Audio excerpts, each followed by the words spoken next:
بسما نے آج اسکول سے چھٹی کی تھی، وہ بھی کمرے سے نکل آئی اور خاموشی سے ہماری باتیں سننے لگی۔ میں نے صوفیہ کو گلے سے لگا لیا اور بولی، بس تم ڈرو نہیں، ہو سکتا ہے تمہارا وہم ہو، میری پیاری بہن، بس چپ ہو جاؤ۔ امی نے سن لیا تو وہ الگ پریشان ہوں گی، کل سے تم دونوں اکیلی اسکول نہیں جاؤ گی، میں خود تم دونوں کو اسکول چھوڑ کر آؤں گی اور خود لے کر بھی آؤں گی۔ تمہارے تو پیپرز ہونے والے ہیں، تم تو ویسے بھی جلد اسکول سے فری ہو جاؤ گی، تمہارے بعد بسما کو میں رکشہ لگوا دوں گی۔ بسما بولی، باجی رکشہ ہی لگوانا ہے تو آج ہی رکشے کا انتظام کر دیں، آپ گھر میں اتنی مصروف رہتی ہیں، اب کیا ہمارے اسکول آنے جانے کی ٹینشن بھی آپ لیں گی؟ مجھے بسما کی بات معقول لگی۔ میں نے کہا، چلو میں سوچتی ہوں، تم دونوں منہ ہاتھ دھو کر کھانا کھاؤ، میں کچھ کرتی ہوں۔ میں نے فوراً اپنی چادر اٹھائی اور گھر سے نکل آئی۔ محلے کے اشتیاق انکل وہ بچوں کو اسکول سے لانے اور لے جانے کی ڈیوٹی دیا کرتے تھے۔ میں ان کے گھر گئی، وہ گھر پر ہی مل گئے، ابھی ابھی گھر پہنچے تھے، بہت نیک انسان تھے، مجھے دیکھتے ہی مسکرائے، کہنے لگے، ماشاءاللہ جویریہ بیٹی آئی ہے، کیسی ہو بیٹا؟ میں نے انہیں سلام کیا۔ ماسی حیات نے چائے کا پیالہ مجھے پکڑا دیا، میرے سر پر شفقت کا ہاتھ رکھتے ہوئے بولی، اسی لیے کہتے ہیں دانے دانے پر لکھا ہے کھانے والے کا نام، میں نے اپنے لیے بنائی تھی، تم آ گئی۔ میں نے کہا، ماسی کوئی بات نہیں، آپ پی لیں، میں نے تو ابھی گھر جا کر کھانا بھی کھانا ہے، میری بھوک ختم ہو جائے گی۔ اشتیاق انکل بولے، پی لے بیٹا، تم تو ویسے بھی عید کے چاند کی طرح نظر آتی ہو، اللہ بخشے طفیل بھائی کو، تم جب چھوٹی تھی تبھی میں نے ان کو کہہ دیا تھا کہ جویریہ کو میں اپنی بہو بناؤں گا، مگر میرا نالائق بیٹا کسی اور کو بیاہ لایا۔ ماسی حیات کہنے لگی، اجی بس بھی کریں، بچی کیا کہنے آئی ہے، اس کی تو سن لیں۔ میں نے کہا، انکل صوفیہ اور بسما کے لیے رکشہ لگوانا ہے۔ اشتیاق انکل نے فوراً جواب دیا، لو اب کہہ رہی ہو، میں نے تو پہلے بھی کہا تھا کہ صوفیہ اور بسما کے رکشے کا کرایہ تم پر معاف ہے، بے شک مت دینا، مگر انہیں میرے رکشے میں بھیج دیا کرو، بیچاری پیدل اسکول جا رہی ہوتی ہیں، مگر تمہاری خودداری کو سلام ہے بھائی۔ میں نے کہا، انکل پیسے میں اب بھی دوں گی، مگر کچھ کم ہو جائیں تو۔ انکل نے میری بات کاٹتے ہوئے کہا، بھائی یہ بھی کوئی کہنے والی بات ہے، جتنا دے سکو دے دینا، نہ بھی دو تو آپ کا اپنا رکشہ ہے۔ اشتیاق انکل سے مجھے یہی امید تھی، شکر اللہ کا ان کی دہلیز پر پہنچ کر میری امید ٹوٹی نہیں۔ میں گھر آ گئی، بہنوں کے لیے میری بڑی ٹینشن ختم ہو گئی تھی۔ ہمارے ارد گرد کتنے اچھے مرد ہیں، بسوں میں، ہسپتالوں میں، بینک میں خود کھڑے ہوتے ہیں، مگر خواتین کو بیٹھنے کے لیے جگہ دے دیتے ہیں۔ کیشیئر کے سامنے لمبی لائن لگی ہو، خواتین کو پہلے جگہ دیتے ہیں کہ وہ پیسے لے کر گھر جائیں، خود لمبی لائن میں کھڑے رہتے ہیں۔ کوئی ہوٹل ہو، دکان ہو، ہر جگہ خواتین کا احترام کرتے ہیں۔ اور کچھ ایسے مرد بھی ہوتے ہیں جنہوں نے مرد ذات کو ہی بدنام کر رکھا ہے۔ بات دراصل یہ ہے کہ اچھے برے لوگ ہر جگہ ہیں، بس اللہ برے لوگوں سے بچائے۔ صوفیہ کے پیپر خیریت سے ختم ہو گئے، رزلٹ آیا، میری پیاری بہن نے سرگودا بورڈ میں 2 پوزیشن حاصل کر کے کمال کر دیا۔ صوفیہ کی کامیابی پورے خاندان میں اہم تھی، امی بھی بہت خوش تھیں، ان کے چہرے پر بھی مسکراہٹ نظر آنے لگی۔ بسما کو بھی بہن کی کامیابی سے بڑا حوصلہ ملا، اس کامیابی نے صوفیہ کی ہمت بندھائی کہ وہ بھی کسی سے کم نہیں ہے، اور میری منت سماجت کرنے لگی کہ میں اس کی شادی کا فیصلہ ترک کر دوں۔ وہ آگے پڑھنا چاہتی تھی، لیکن میں اس کے مستقبل کو لے کر پریشان تھی۔ آخر اس کی ضد کے سامنے مجھے ہتھیار ڈالنا پڑے، اس کا کالج میں داخلہ کروا دیا۔ میری بہن بہت محنتی تھی، وہ صبح کالج جاتی اور شام کے وقت اس نے گھر میں اکیڈمی بنا لی، لائق بھی تھی، اس لیے بچوں کی کمی نہ ہوئی۔ اکیڈمی اتنی کامیاب ہوئی کہ اس نے صوفیہ نے نہ صرف اپنی اور بسما کی تعلیم کا خرچ اٹھا لیا، بلکہ امی کے علاج کے اخراجات بھی وہ برداشت کرنے لگی۔ میرے حصے میں صرف گھر کی ذمہ داریاں ہی رہ گئی تھیں جو سموسوں سے پوری ہو جاتی تھی۔ وقت گزرتا رہا، قسمت ہم پر مہربان تھی۔ صوفیہ نے BS بھی فرسٹ ڈویژن میں پاس کیا۔ وہ پہلے ہی خاندان کے اندر اور باہر لائق مشہور ہو چکی تھی۔ BS کرتے ہی اس کا اچھے اچھے گھروں سے رشتہ آنے لگا، ایسے رشتے بھی آئے جن کے لیے میں نے بہت دعائیں کی تھی، لگتا تھا ساری دعائیں قبول ہو گئی ہیں۔ صوفیہ بضد تھی کہ وہ آگے پڑھنا چاہتی ہے، اس کے شوق کو دیکھ کر میں نے ایسی فیملی میں رشتہ کیا جنہیں اس کے تعلیم حاصل کرنے پر کوئی اعتراض نہیں تھا، بلکہ انہوں نے صوفیہ کی ذہانت دیکھتے ہوئے کہا کہ وہ خود اسے آگے پڑھائیں گے۔ یہ سن کر تو انکار کی وجہ ہی ختم ہو گئی۔ صوفیہ کو ہم نے سادگی سے رخصت کر دیا۔ بسما بھی ذہانت میں صوفیہ سے کم نہ تھی، اس نے بھی بہن کی تقلید کرتے ہوئے ہر ڈگری فرسٹ پوزیشن میں اپنے نام کی۔ صوفیہ کی بنائی اکیڈمی بسما چلا رہی تھی۔ بہنوں کی خوش قسمتی دیکھ کر میں رشک کرتی، اکثر ان کے صدقے اتارتی رہتی۔ بسما اکثر مجھ سے کہتی، باجی آپ نے ہمارے لیے جو کچھ کیا ہے، ہمیں ابو کی کمی کبھی محسوس نہیں ہوئی۔ میں صرف اتنا چاہتی ہوں کہ پہلے میں آپ اپنے ہاتھوں سے باجی کو اس گھر سے رخصت کروں، اور میں ہمیشہ اسے ایک ہی جواب دیتی، خبردار ایسا سوچنا بھی نہیں، پہلے تمہاری شادی ہوگی، اس کے بعد میں کروں گی، وہ بھی ایسے شخص سے جو مجھے امی کو میرے ساتھ رکھنے کی اجازت دے دے گا۔ اور میں نے کچھ نہیں کیا، جو کچھ کیا ہے تم لوگوں نے اپنے لیے خود کیا ہے۔ وقت آہستہ آہستہ سرکتا رہا، پتہ ہی نہیں چلا۔ بسما کے لیے بھی رشتوں کی لائن لگ گئی۔ ان کی محنت اور لگن نے ان کی تقدیر بدل دی۔ بسما بھی رخصت ہو کر اپنے سسرال چلی گئی۔ دونوں بہنوں کو میں نے ایک ہی بات کی کہ یونیورسٹی پڑھنے کا خواب سسرال جا کر پورا کریں۔ میں اپنی زندگی میں انہیں ہنستا بستا دیکھنا چاہتی تھی۔ صوفیہ اور بسما کے سسرال چلے جانے کے بعد گھر بالکل سونا ہو گیا۔ امی کی وہی دھوپ چھاؤں جیسی طبیعت تھی، کبھی ٹھیک اور کبھی خراب۔ بہنیں خوش تھیں، ان کی خوشی دیکھ کر میں اور امی بھی خوش تھے۔ دن رات سموسے بنانے اور امی کی خدمت کرنے میں گزر جاتے۔ امی کی طبیعت پہلے سے زیادہ خراب رہنے لگی۔ امی کی ایک ہی خواہش تھی کہ میری شادی ہو جائے اور جیتے جی وہ مجھے اپنے گھر کا ہوتا دیکھ لیں۔ 2-3 رشتے آئے بھی صحیح، مگر دل امی کو اکیلا چھوڑنے کے لیے راضی نہیں ہوا۔ ایک دن میں سبزی لے کر گھر آ رہی تھی کہ اچانک ایک چھوٹی بچی میرے سامنے آ کر کھڑی ہو گئی۔ بولی، مجھے بہت بھوک لگی ہے، 2 دن سے میں نے کچھ نہیں کھایا۔ بچی کی عمر 5 سے 6 سال ہوگی۔ مجھے بچی پر بہت ترس آیا۔ امی کے لیے میں نے سیب اور کیلے خریدے تھے۔ میں نے 2 سیب اور کیلے نکال کر بچی کی طرف بڑھا دیے اور بولی، کہاں سے آئی ہو اور 2 دن سے بھوکی کیوں ہو؟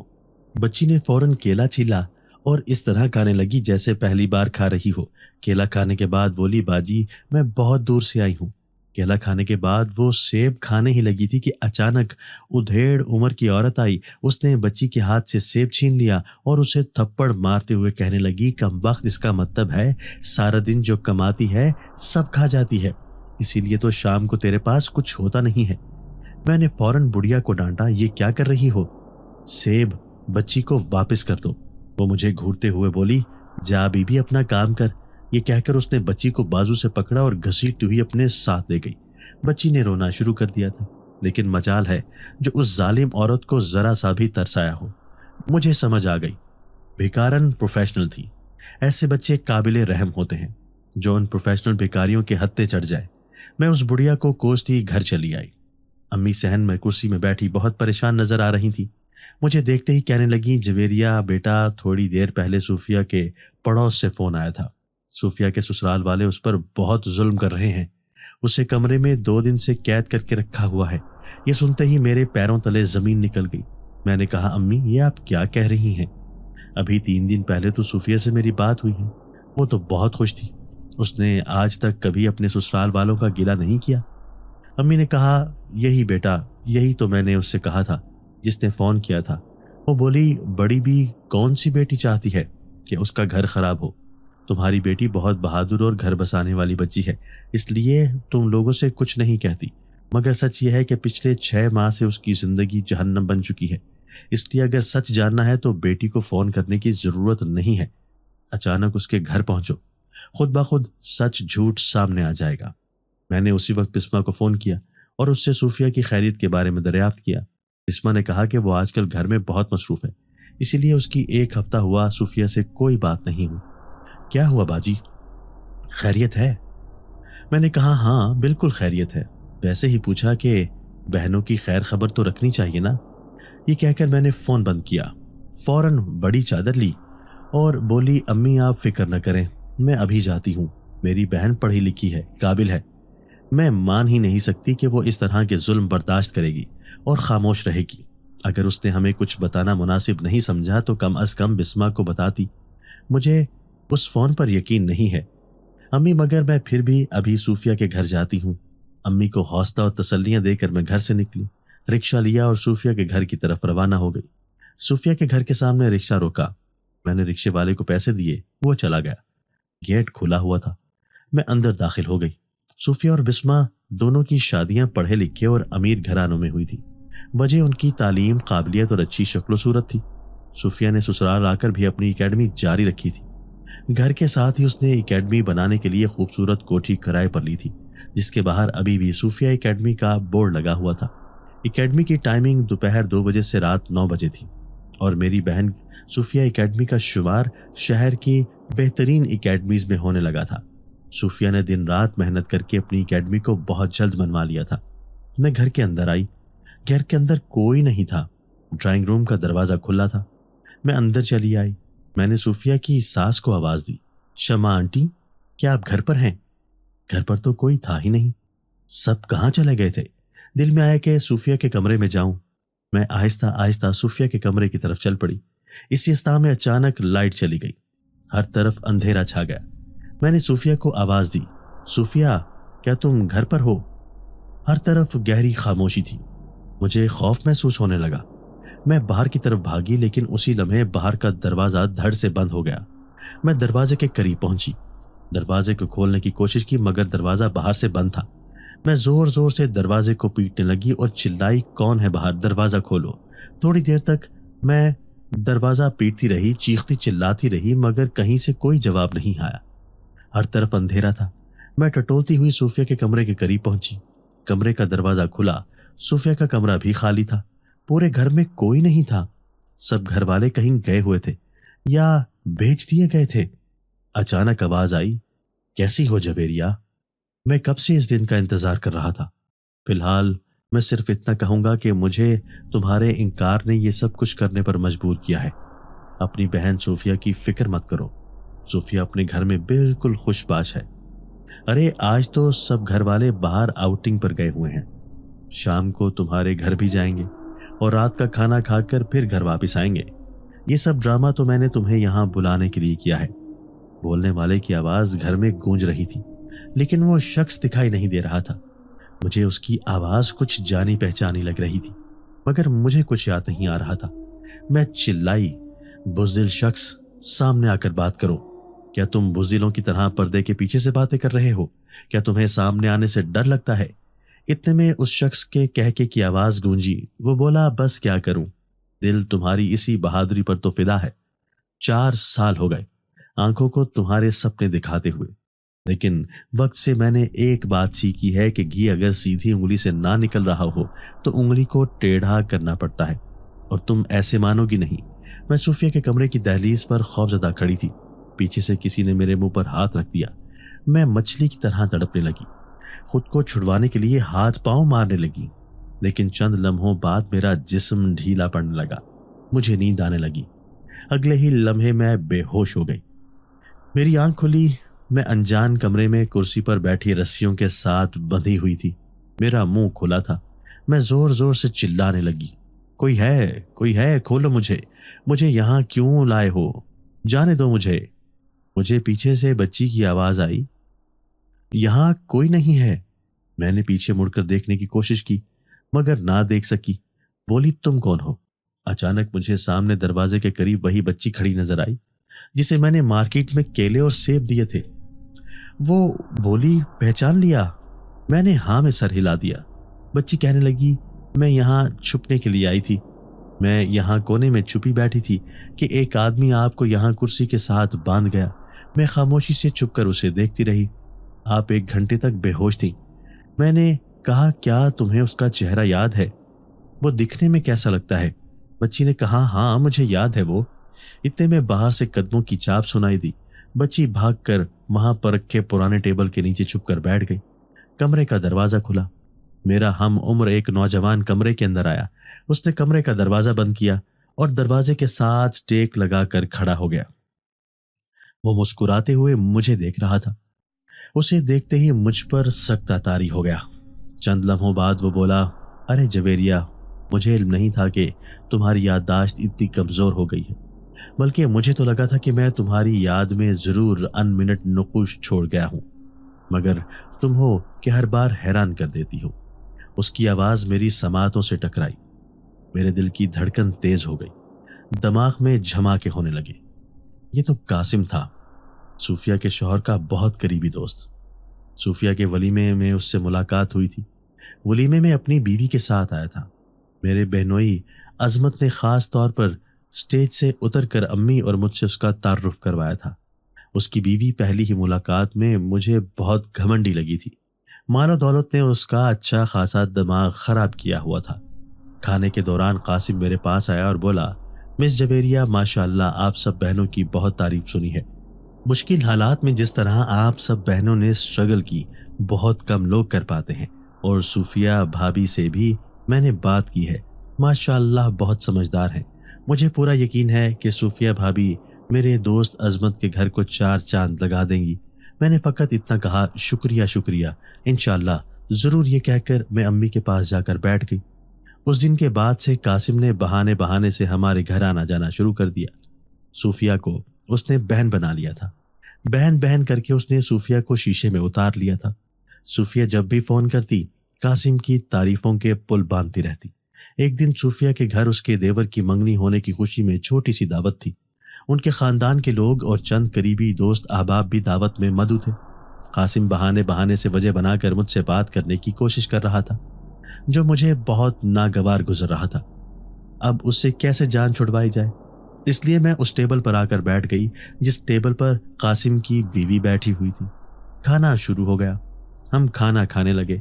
امی ساتھ والی ٹیبل پر بیٹھی ہوئی کھانا کھا رہی تھی اور صوفیہ کی ساس کے ساتھ گپ شپ کر رہی تھی۔ نہ جانے کیا میرے دل میں آیا کہ میں امی کے پاس جانے کے لیے پلٹ کر کھڑی ہوئی۔ سامنے والی کرسی پر قاسم کی بیوی اپنے 2 سالہ بیٹے کو گود میں لیے بیٹھی تھی۔ اسی لمحے ایک بچہ بھاگتا ہوا میرے پیچھے سے گزرا۔ مجھے دھکا لگا، میں ٹیبل پر جھکی، پلیٹ میرے ہاتھ سے چھوٹ کر ٹیبل پر گری۔ پلیٹ کو بچانے کے چکر میں میرا ہاتھ پیپسی کی بوتل پر لگا۔ پیپسی کی بوتل کا ڈھکن کھولا ہوا تھا۔ بوتل سیدھی قاسم کی بیوی کی طرف گری اور وہ ہڑبڑاہٹ میں فوراً کھڑی ہوئی، مگر تھوڑی سی پیپسی نے اس کے قیمتی لباس کو چھو لیا۔ میں نے فوراً بوتل کو اٹھا کر رکھا اور اس سے معذرت کی، مگر پھر کیا تھا، وہ بدتمیزی پر اتر آئی۔ اندھی ہو گئی ہو، کھانا کھانے کے آداب جانتی ہو کہ نہیں؟ تم لوگوں میں اٹھنے بیٹھنے کا کوئی سلیقہ نہیں ہے۔ میں مسلسل اس سے معافی مانگ رہی تھی، مگر وہ تھی گھمنڈی، جو پہلی ملاقات میں ہی میں نے محسوس کر لیا تھا۔ ارد گرد کے لوگ ہمارے قریب اکٹھے ہو گئے۔ قاسم کی ساس بھی آ گئیں۔ انہوں نے بیٹی کو چپ کرانے کے لیے اس کے کندھے پر ہاتھ رکھ کر خاموش رہنے کا اشارہ کیا، لیکن اس نے اپنے بیٹے کو ماں کی گود میں دیا۔ میرے قریب آئی، مجھے اپنی قمیض دکھاتے ہوئے کہنے لگی، دیکھ رہی ہو، پیپسی نے میری قمیض تباہ کر دی ہے، تم غریب لوگ۔ یہ کہہ کر اس نے مجھے تھپڑ مارنے کے لیے اپنا ہاتھ بلند کیا، مگر اسی لمحے قاسم نے اپنی بیوی کا ہاتھ پکڑ لیا اور اسے ڈانٹتے ہوئے بولا، مائرہ، یہ کیا پاگل پن ہے، کچھ تو شرم کرو۔